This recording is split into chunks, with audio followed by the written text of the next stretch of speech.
దురుద్దేశం ఎవరిది? సిఎస్ గారు వివాదాస్పద అధికారుల పేర్లు పంపడం సదుద్దేశమా?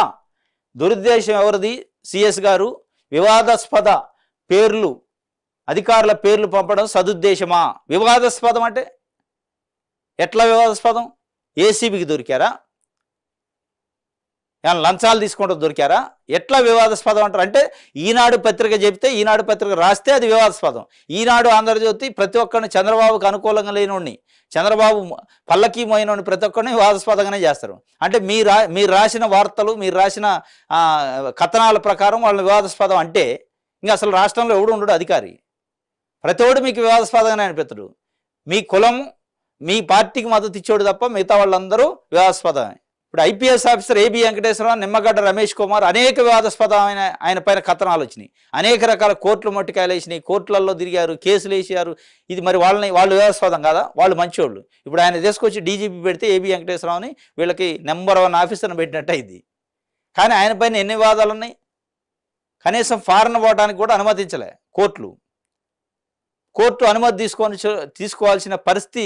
వేరే దేశానికి, ఇతర దేశాలకు పోవాలంటే కోర్టు అనుమతి తీసుకోవాల్సిన పరిస్థితుల్లోనే ఒక ఐపీఎస్ ఆఫీసర్ చాలా మంచి నిజాయితీ ఆఫీసర్గా మీకు కనపడతారు. నిజంగా ప్రజల కోసం కష్టపడి ప్రజల కోసమే పనిచేసే వాళ్ళు వివాదాస్పదం అంటారు.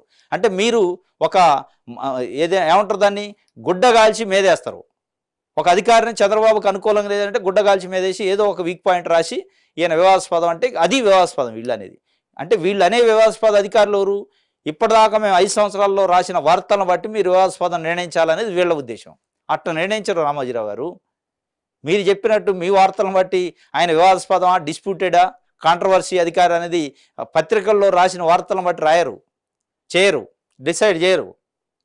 వాళ్ళకున్న కెరియర్ని బట్టి, వాళ్ళకున్న సర్వీస్ని బట్టి, వాళ్ళ సర్వీసులో ఎదుర్కొన్న అనేక రకాల అవినీతి ఆరోపణలు బట్టి, దాన్ని బట్టి చేస్తారు. ఒక ఈనాడు పత్రికే ప్రామాణిక కాదు. ఈనాడు పత్రికలో వార్త వచ్చిందంటే, ఈనాడు పత్రికలో అభియోగం వచ్చిందంటే ఆయన్ని వివాదాస్పదమైన కాంట్రవర్షియల్ ఆఫీసర్గా గుర్తించరండి.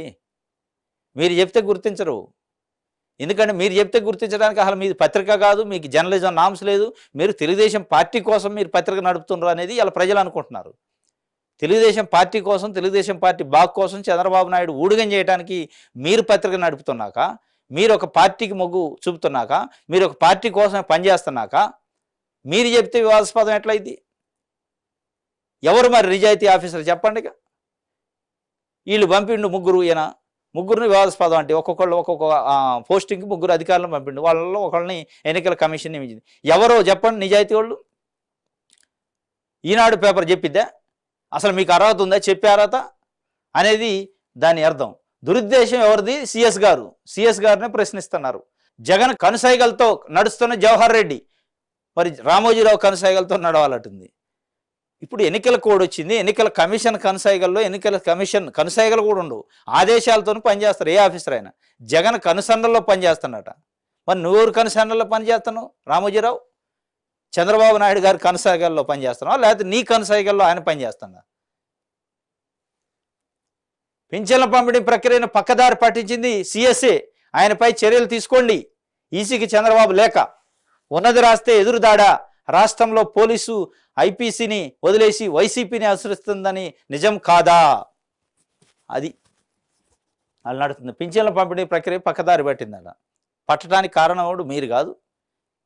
చంద్రబాబు నాయుడు రాసిన లెటర్లు, నిమ్మగడ్డ రమేష్ కుమార్ వేసిన కేసులు, రామోజీరావు, ఏబిఎన్ రాధాకృష్ణ రాసిన రాతలు, పోతల వల్లనే ఇవాళ వాళ్ళు బజారున పడరు. మళ్ళీ ఇంకొకటి మీద వేసే ప్రయత్నం చేస్తుంటారు. జనాలు అనుకుంటున్నారు ఇప్పుడు జనం జడ్జిమెంట్ ఇచ్చేది.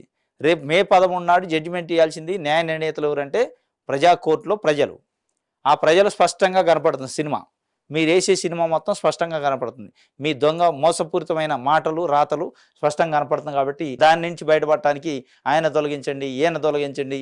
ఎవరిని తొలగించినా ఓట్లు అయితే వేసేది జనమేగా. ఒకళ్ళు తొలగించారనుకో ఓట్లు వేయాల్సింది ఎవరు? ప్రజలు ఓట్లు వేసే దాన్ని మెప్పు పొందాలి తప్ప, వాళ్ళని మెప్పు పొందాలి తప్ప ఈ అధికారుల మీద పడి ఏడితే, వాలంటీర్ల మీద పడి ఏడితే, ఉద్యోగుల మీద పడి ఏడిస్తే ఏమి రాదు. ఇంక వ్యతిరేకత